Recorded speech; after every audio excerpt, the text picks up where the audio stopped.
Welcome, welcome, welcome, my lovely brothers and sisters. Welcome to a new Urantia live book reading or live Urantia book reading. And today we continue with the Melchizedek teachings, but this time we go through the Levant. And the first stop we are going through is the Salem religion in Mesopotamia. And from there on, we travel to early Egyptian religion and then continue our journey, our path to evolution of moral concept. And as last, we will get to know something about the teachings of Amenemopi. And it's quite a long piece to read today. So let us start. And I go to screen share. Yeah, so that everyone can read along with me. And all right, let us start. We are still in the third book of the Urantia book, which is all about the history of Urantia. We are arrived at paper 95, and it's all about the Melchizedek teachings in the Levant. All right, introduction first. As India gave rise to many of the religions and philosophies of Eastern Asia, so the Levant was the homeland of the faiths of the Occidental world. The Salem missionaries spread out all over southwestern Asia, through Palestine, Mesopotamia, Egypt, Iran, and Arabia, everywhere proclaiming the good news of the gospel of Melchizedek. In some of these lands, their teachings bore fruit. In others, they met with varying successes. Sometimes their failures were due to lack of wisdom, sometimes to circumstances beyond their control. 1. The Salem religion in Mesopotamia.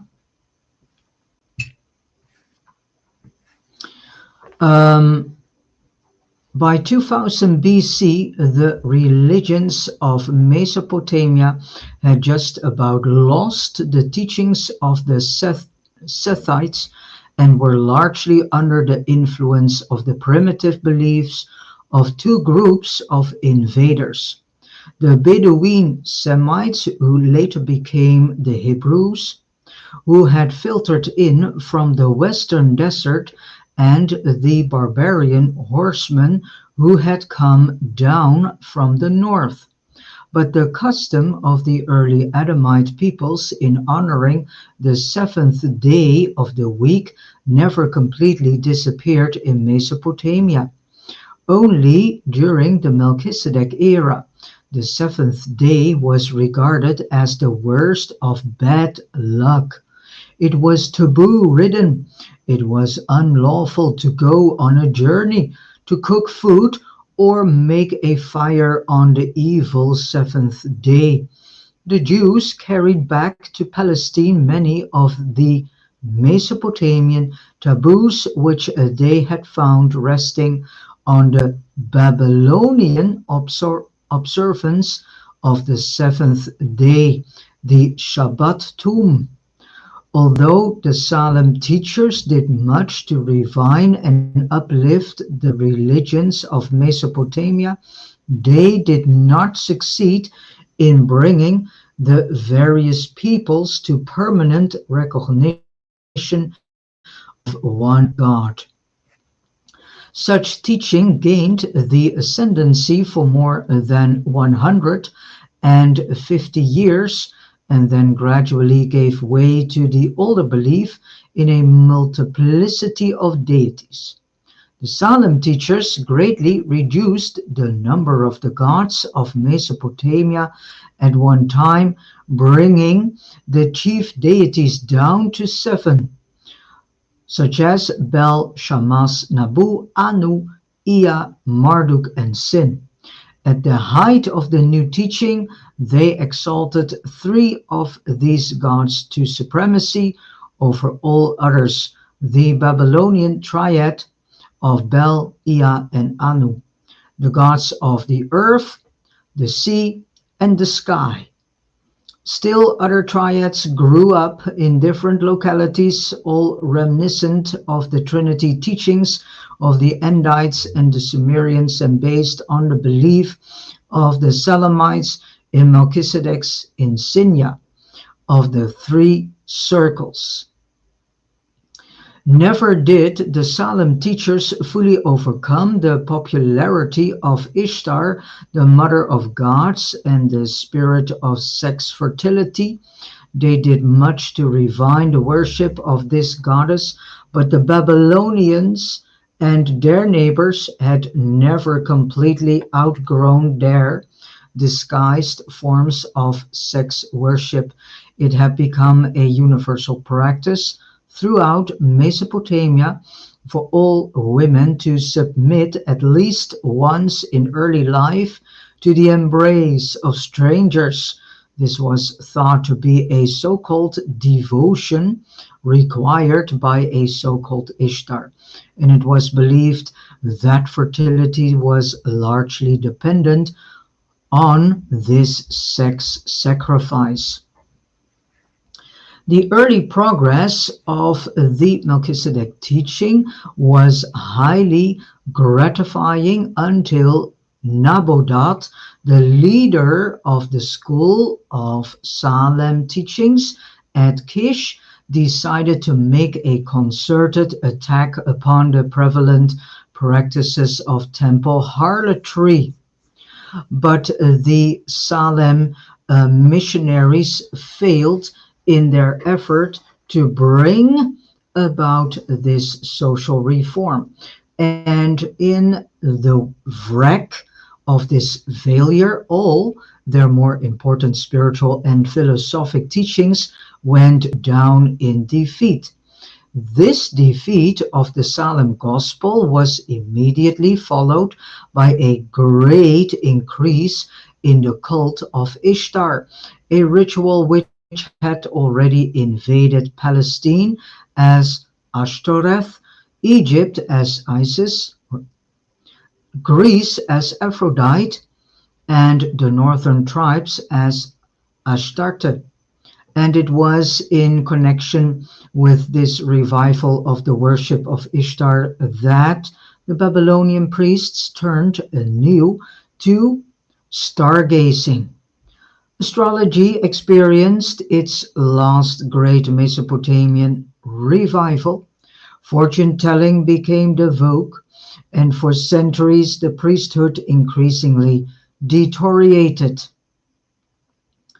Melchizedek had warned his followers to teach only about the one God, the Father and Maker of all, and to preach only the gospel of divine favor through faith alone.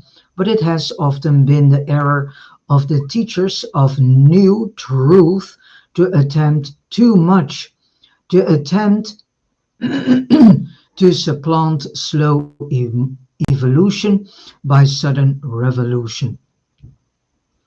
The Melchizedek missionaries in Mesopotamia raised a moral standard too high for the people. They attempted too much, and their noble case went down in defeat.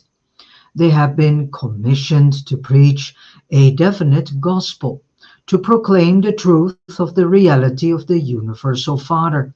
But they became entangled in the apparently worthy cause of reforming the Moors, and thus was their great mission sidetracked and virtually lost in frustration and oblivion.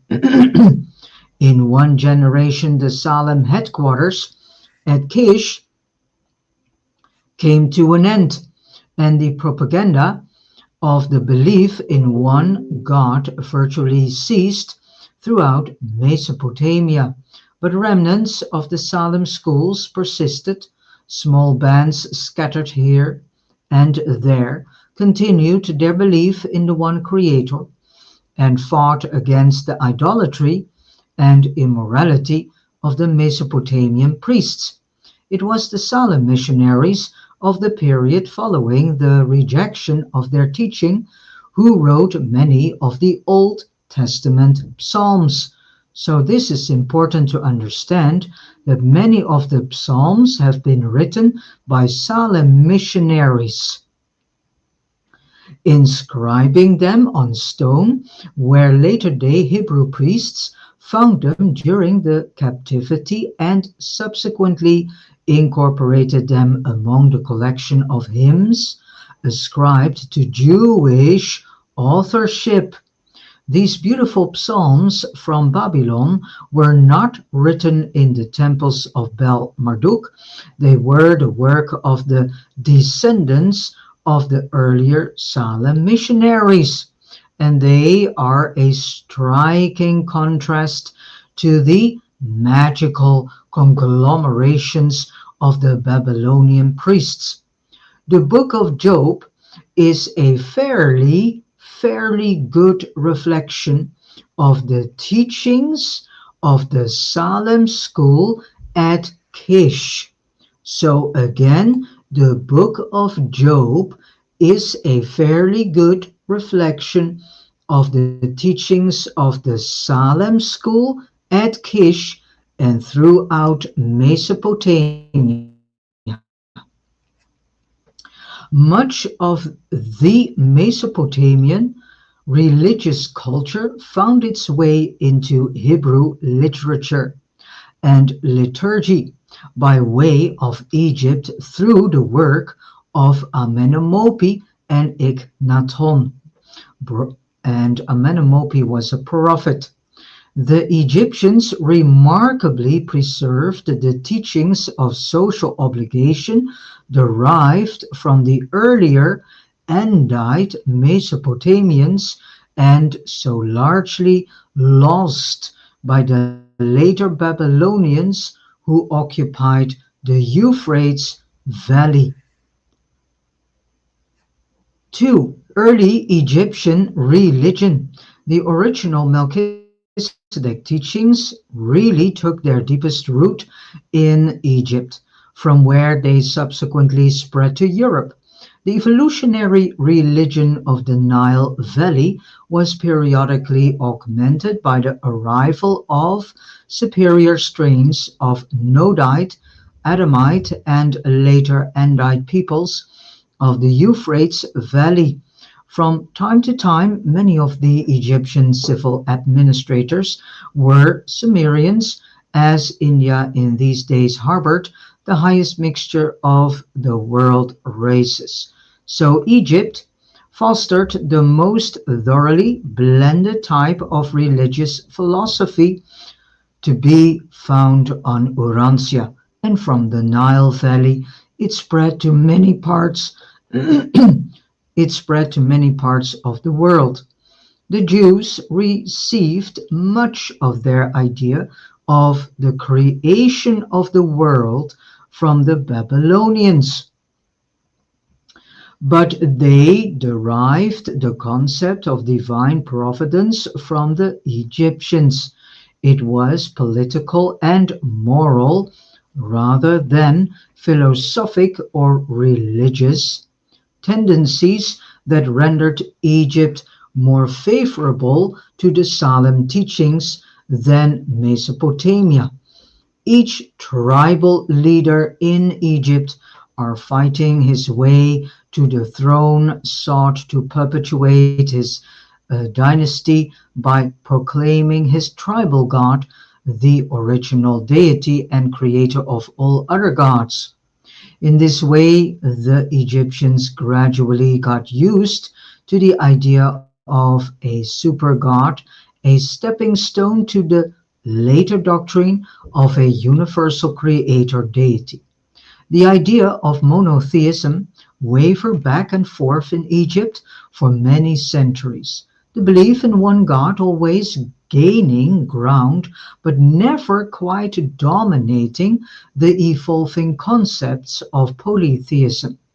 For ages, the Egyptian peoples have been given to the worship of nature gods.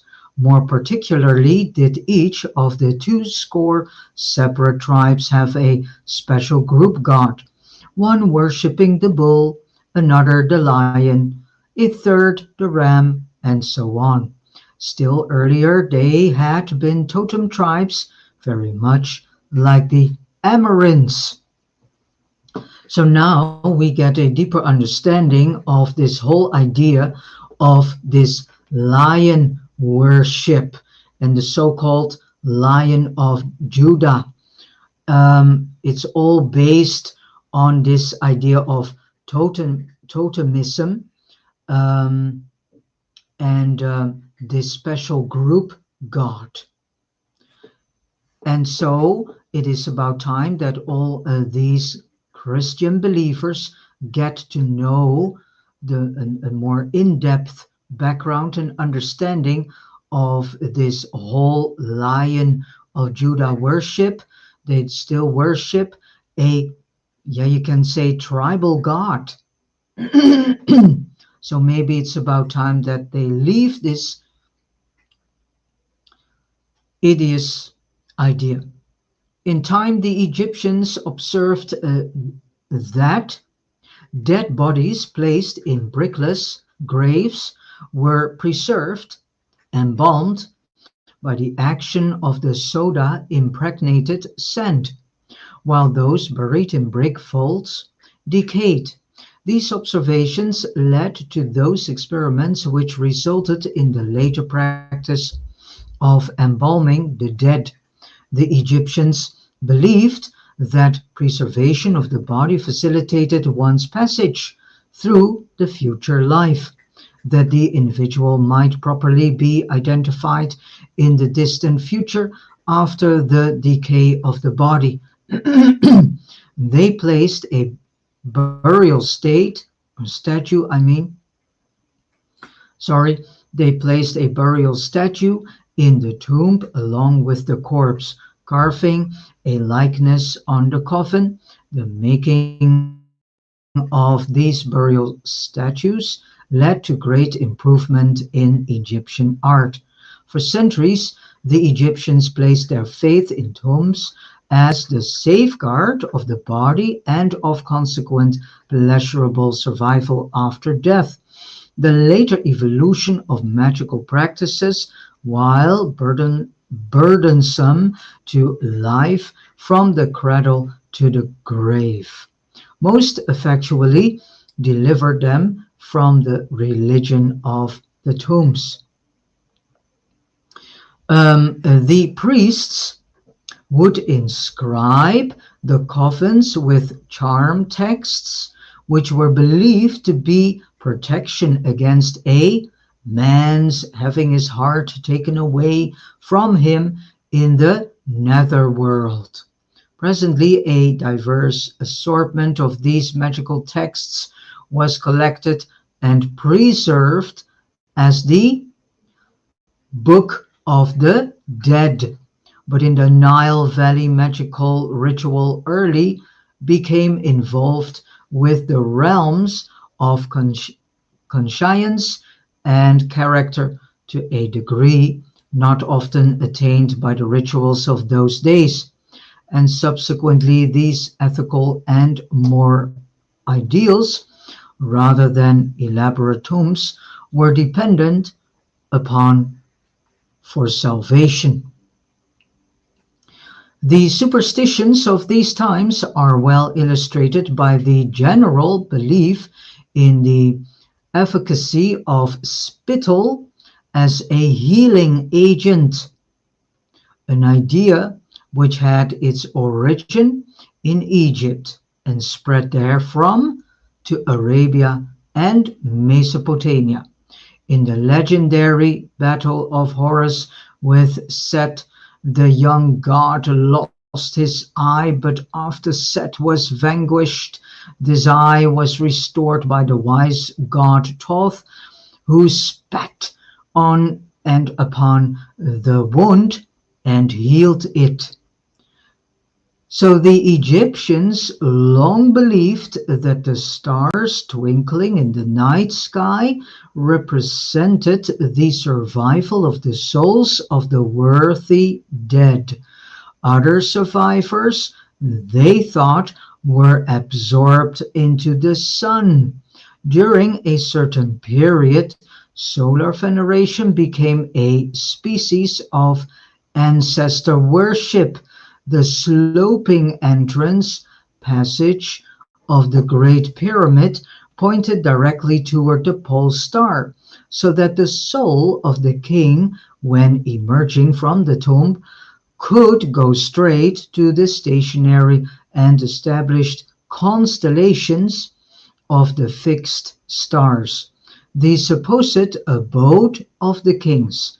When the oblique rays of the sun were observed penetrating earthward through an aperture in the clouds, it was believed that they betokened the letting down of a celestial stairway whereon the king and other righteous souls might ascend.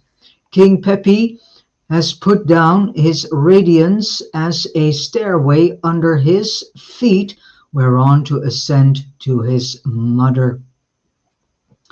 When Melchizedek appeared in the flesh, the Egyptians had a religion far above that of the surrounding peoples.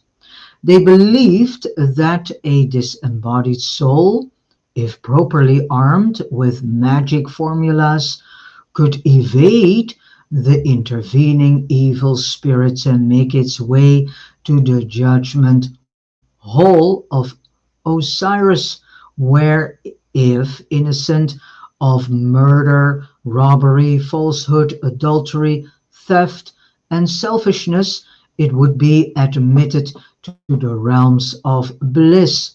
If this soul were waged in the balances and found wanting, it would be consigned to hell, to the devourers.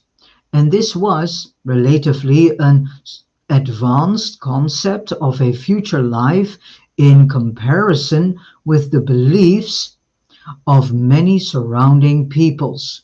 The concept of judgment in the hereafter for the sins of one's life in the flesh on earth was carried over into Hebrew theology from Egypt. The word judgment appears only once in the entire book of Hebrew Psalms, and that particular psalm was written by an Egyptian. So now we can understand, due to this in-depth background, that the peoples of today, the human races of today, are still stuck in all these ancient ancestral primitivism. So, dear brothers and sisters, ain't it about time that we step out of all this? Yes, and mature into becoming a more spiritual human being? Yes. 3. Evolution of moral concepts. Although the culture and religion of Egypt were chiefly derived from Andite Mesopotamia and largely transmitted to subsequent civilizations through the Hebrews and Greeks, very much of the social and ethical idealism of the Egyptians arose in the valley of the Nile as a purely evolutionary development, notwithstanding the importation of much truth and culture of Andite origin. There evolved in Egypt more of moral culture as a purely human development than appeared by similar natural techniques in any other circumscribed area prior to the bestowal of Michael. Moral evolution is not wholly dependent on revelation.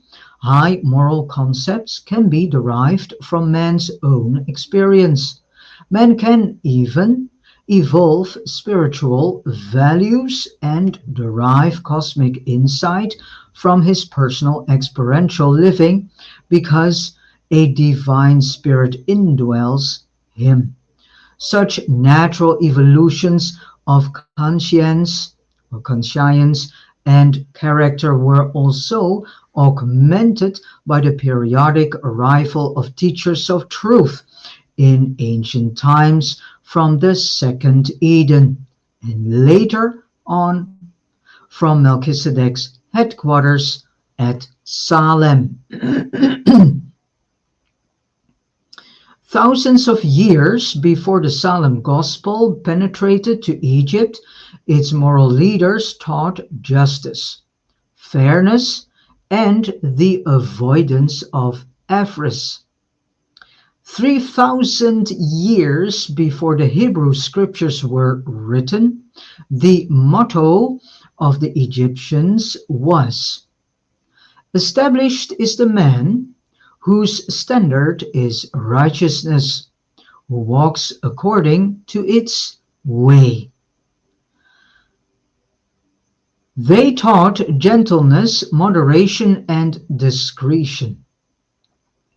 The message of one of the great teachers of this epoch was, "Do right and deal justly with all."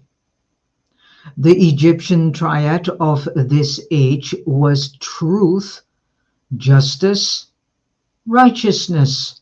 Of all the purely human religions of Urantia, none ever surpassed the social ideals and the moral grandeur of this one-time humanism of the Nile Valley. In the soil of these evolving ethical ideas and moral ideals, the surviving doctrines of the Salem religion flourished. The concepts of good and evil found ready response in the hearts of a people who believed that life is given to the peaceful and death to the guilty. The peaceful is he who does what is loved, the guilty is he who does what is hated. For centuries, the inhabitants of the Nile Valley had lived by these emerging ethical and social standards before they ever entertained the later concepts of right and wrong, good and bad. Egypt was intellectual and moral, but not overly spiritual. In 6,000 years, only four great prophets arose among the Egyptians. One was Amenemopi. They followed for a season. Then came Okban. They murdered him. Iknaton they accepted, but half-heartedly for one short generation. And then we have Moses, whom they rejected. Again, was it political rather than religious circumstances that made it easy for Abraham and later on for Joseph to exert great influence throughout Egypt in behalf of the Salem teachings of one God? But when the Salem missionaries first entered Egypt, they encountered this highly ethical culture of evolution blended with the modified moral standards of Mesopotamian immigrants. These early Nile Valley teachers were the first to proclaim conscience as the mandate of God, the voice of deity. And then we go to 4, the teachings of Amenemopi. In due time, there grew up in Egypt a teacher called by many the Son of Man, and by others Amenemope. This seer exalted conscience to its highest pinnacle of arbitrament between right and wrong, taught punishment for sin, and proclaimed salvation through calling upon the solar deity. Amenemope taught that riches and fortune were the gift of God, and this concept thoroughly colored the later appearing Hebrew philosophy. This noble teacher believed that God consciousness was the determining factor in all conduct, that every moment should be lived in the realization of the presence of and responsibility to God. The teachings of this sage were subsequently translated into Hebrew and became the sacred book of that people long before the Old Testament was reduced to writing.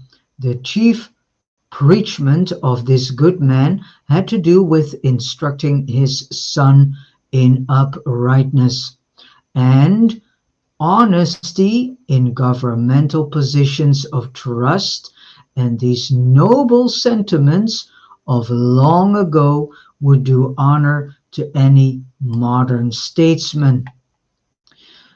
This wise man of the Nile taught that riches take themselves wings and fly away, that all things earthly are evanescent.